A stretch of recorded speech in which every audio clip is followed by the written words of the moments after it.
Hello everyone, I'm going to show you how to set up your GL.iNet router. And before starting, if this video helps, please support me. I donate half of all donations to shelters.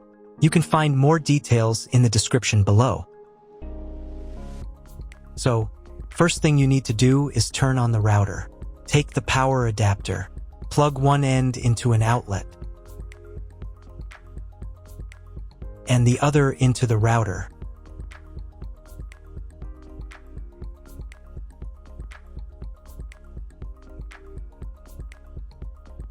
Then press the power button.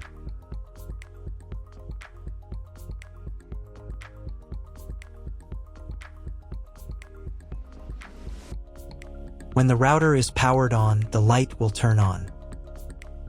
It may take a few minutes for it to completely turn on. Next, connect the cable from your broadband provider or from your modem to a special internet port.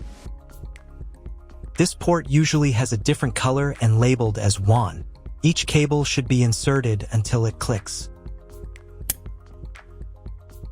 Now you need to reset the router to the factory settings. Press and hold the reset button on the router for 10 seconds, until the indicator lights on the router begin to flash.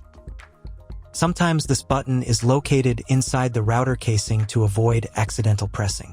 In this case, use a thin object to press on it.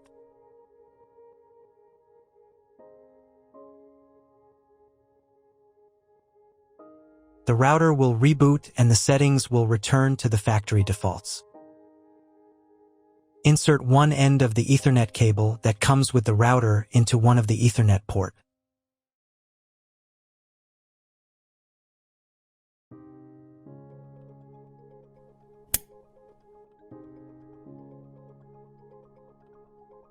And the other into your computer's Ethernet port.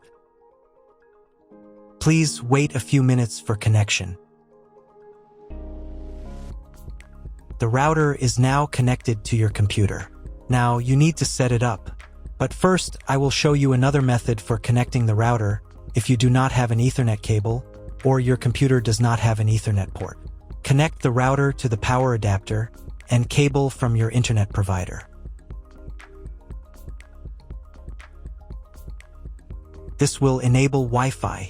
If the router is new and has never been configured, the Wi-Fi network will have the name of your router. Your router has its own Wi-Fi network name and password printed on a sticker. Connect to it. Great, you've connected to the router. Now let's start setting it up. First, open your browser and go to the link you see on the screen. Make sure to type the address directly into the browser's address bar, not the search bar. If you see a login page asking for a password, it means your router has already been configured. Ask the person who previously set up the router for the password. If you're unable to get it, you'll need to reset the router to its factory default settings. After that, try accessing the router's admin panel again.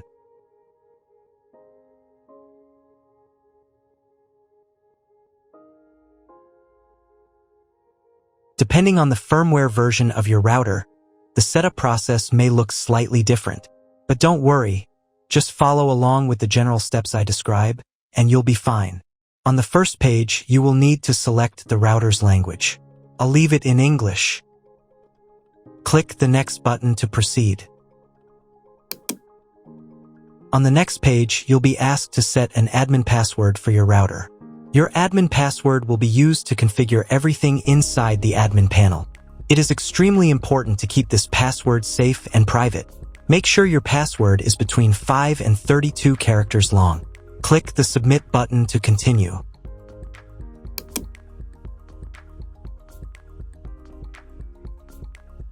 Now it's time to choose your internet connection type. This information can usually be found in your internet provider's contract or welcome documents. Click on the Modify button to open the options. From the drop-down list, choose the correct connection type for your network. Again, this should match what your internet provider has given you. If you're unsure which one to choose, select this default option. It's the most commonly used. Click the Apply button to save your selection. Now let's change the name and password of your Wi-Fi network. From the menu, click on Wireless. Then, on the wireless page, click the Modify button. In this field, enter the new name for your Wi-Fi network. In the next field, enter your new password. The Wi-Fi password must be between 8 and 64 characters long. Click the Apply button to save your new network name and password.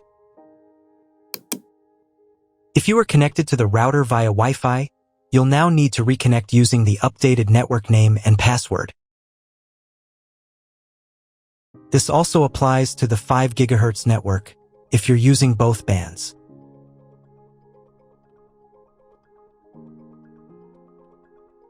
After updating the 5 GHz settings, don't forget to click Apply again.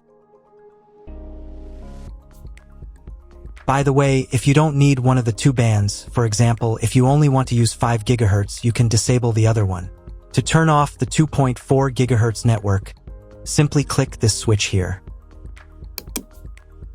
Wait around 10 seconds for the change to apply.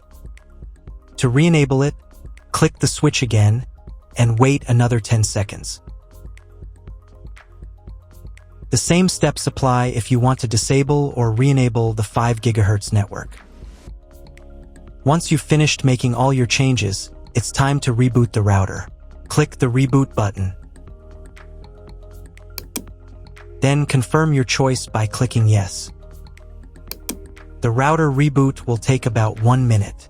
During this time, please do not refresh the page or press any buttons. If you were connected via Wi-Fi, you'll need to reconnect after the router finishes restarting. Now check if the internet is working. Just open your browser and try Googling something. If you still don't have internet access, you may need to try cloning your MAC address. To do this, log into the router's admin panel again using your new password.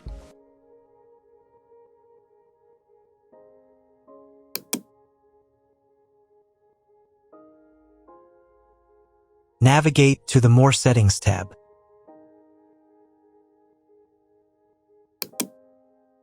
Then click on MAC Clone from the menu.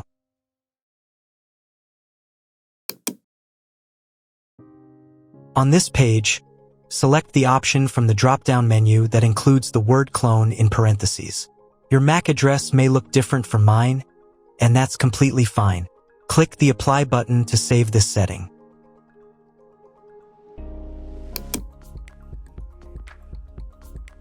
Now restart the router one more time.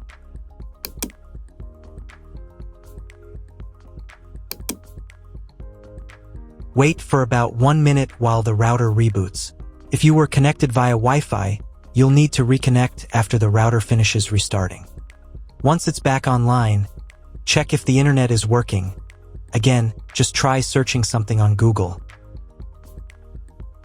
If it still doesn't work at this point, it's time to contact your internet service provider. They will let you know the exact connection type required and provide any additional settings or login credentials if needed. That's all. If you found my video helpful, please support my work. Half of all donations I send to animal shelters. All details are in the description down below.